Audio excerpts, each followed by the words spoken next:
Упоминается в русских летописях конца XIV века, когда этот город уже разоряют. То есть сначала новгородские войска, и потом уже войска московские.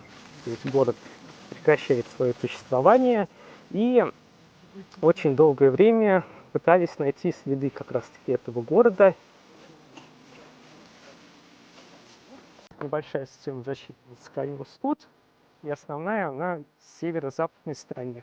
То есть там такие фундаментальные были валы и, как я уже сказал, дополнительные защиты.